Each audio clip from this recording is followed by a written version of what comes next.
salama yerewe ya salama yerewe ya salama yerewe ya salama yerewe ya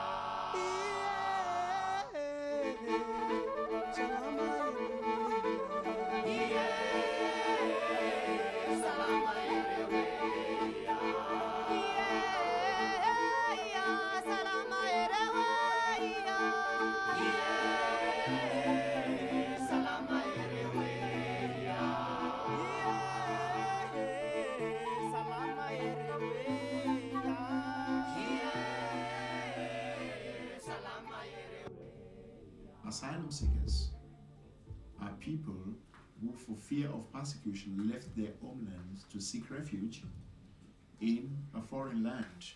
It was a shock to me when I arrived in Galway in March to hear that people who are entitled to take rent receipts and seek their own accommodation would, in some cases, have doors slammed in their face, would have people owning buildings actually telling them to their face, we don't take black people here. And those kinds of real endemic assumptions, they do no justice at all to Irish society. People would stop me in the street as if I was the black baby that they raised the penny for. That the penny was taken off their pocket money to be put. And I was like a symbol. And you can imagine what it did to me. My name is Hamid Abdul Aziz. Came all the way from Nigeria. I belong to a society called the Muslim Christian Youth Dialogue Forum. I left my country with a problem, and I'm now here with another problem in a country I do not really know. I came to Ireland on the 9th of April, year 2000. And I was in Dublin Viking Lodge for about 1 week. Then before I was transferred down to Glenimadi. And thanks be to Almighty God, that is where I make my mark in Glenimadi. Yeah, well, when the news filtered through that the refugees were arriving in Glenimadi, definitely was a change and probably a shock to the people who really weren't used to any type of immigration. Of course, the tradition in Ireland was that people left the west of Ireland for New York, America, London, wherever, up till maybe a few years ago, and then of course the economy here was booming, and that created an atmosphere where Ireland suddenly became a place where people wanted to come to, you know? And certainly locally I'd say it was a shock to see black faces in the town. You know? And I know Hamid here, the first man he spoke to was Martin Murphy. So when I came in here, I found Murphy here doing some artwork over here. Then the moment I came in right here, I said, oh, good afternoon, Mr. Murphy. Then he said, oh, gentlemen, how are you? He said, I'm fine. I said, how do you know my name? Then I said, oh, it sounds surprised to me, but at least I could read it through the signboard over here. I saw Murphy at Monumental over there. Then he said, oh. Then he said, by the way, how are you? I said, fine. Then he asked me, how did you come to Glenimadi? Then I said, oh, it's a long story. We need to tell people what colonization has actually done to other parts of the world. To tell people that Europe is what it is because other places are what they are now. Ever since we've got our independence from the British, it is the Muslims who have been ruling the nations. The northern people have never one day introduced the Sharia law. But when it now comes that a Christian becomes the head of state, then that was the time that some of the Muslims from the northern part of Nigeria had to start bringing this problem that they want Sharia law to take place in the northern part of Nigeria. And we felt if Sharia law could take place in the northern part of Nigeria, what about the Christians? And we said no, because Nigeria is not a Muslim country. is mixed. We have Christians, we have Muslims, and we have some, we call them pagans. They don't even believe in God at all. And the country belongs to everybody. So it is the law of the land, that is the government law, has to take place on everybody. And they said no. Really, I was very annoyed, and I came out, start shouting, telling people things should not be like that. And through this crisis, 3 people were killed from my society. The Irish government is trying to preempt the asylum seekers by saying that the situation in their respective home countries is okay. But we know, according to facts and figures, that situations in some countries in Africa are not okay.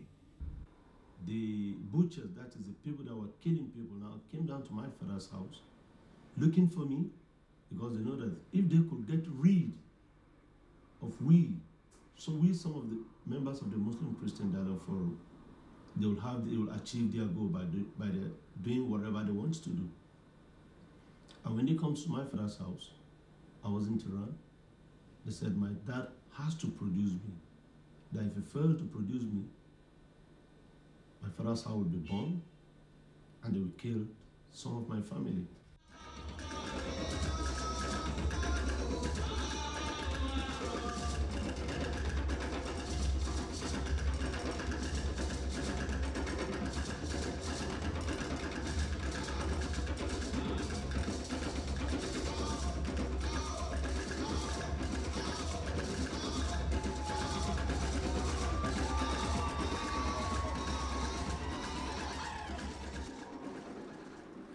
I've got 2 kids back home in Nigeria, a boy and a girl. I just said to them that I'm going to Lagos, and I was in Lagos for a couple of weeks. I couldn't say goodbye to my children while I was in Lagos because things was just too terrible. It was when I got into Ireland, I rang home, and I was able to talk to my sons and my daughter. They were all fine.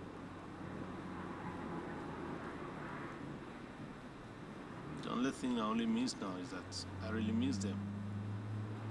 And if my children are with me right now, I will feel very, very comfortable, because I believe there is no achievement to me that is more than having a baby.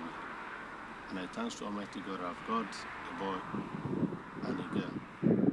And I pray, I wish one day, my children will come and meet me here.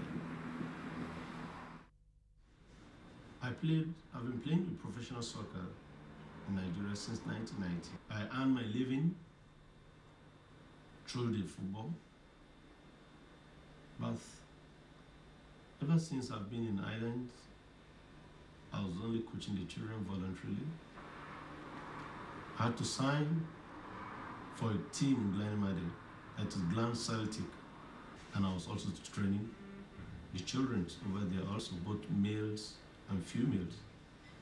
That is from 10 years to 16 years, and everything has been going fine for me in Glenmady. I came into Galway in December to look for probably maybe the younger ones that I could be teaching soccer. The kid really likes me, and I'm very happy coaching the kids also. And if it is during the days, on the weekends, while I used to train the kids, we're not allowed to walk, and everything looks boring. I used to go to the N Square just to feel really I'm also in the society, because sitting down every time in the hostel, it will look boring. Or sometimes if I just get tired, I just sit down in my room, I'll be sleeping throughout the whole day. Just be sitting down watching programs, sleeping, eating, and that's all. That's what a lot of people do. I don't drink, I don't smoke. If I just felt really I've started thinking of the whole thing that I left behind, just go to the pool room or just go to the N Square, just having a walk around. This is not a demand of people who are here looking for money. It's a demand of anyone to be able to be fully responsible for themselves and to contribute to society. Aside from that, Ireland needs an actual immigration policy, and that is not for me as an outsider to dictate. It's for people here to develop amongst themselves. But there needs to be a policy in place which allows people to come to Ireland and simply be allowed to live as immigrants. Up till now, I've not had anything from the Department of Justice, but I hope at least everything will work out fine. I have that very belief. I've got faith in God that surely everything will work out fine from Department of Justice.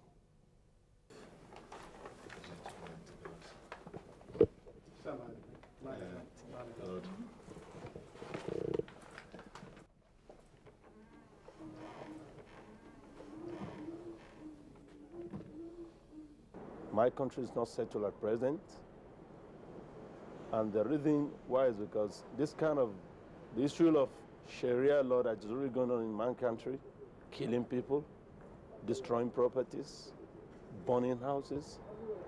So that's why you find a lot of people have to leave. If you are even staying in your home, if you are not comfortable, you are bound to leave. And if you know really your life is not saved, wherever you are, you've got to move around. The world is just a very big place of which you can go anywhere. So, and I thank God that I'm now in Ireland today, despite the fact I left my people behind in Nigeria. But I believe someday we will all meet with happiness.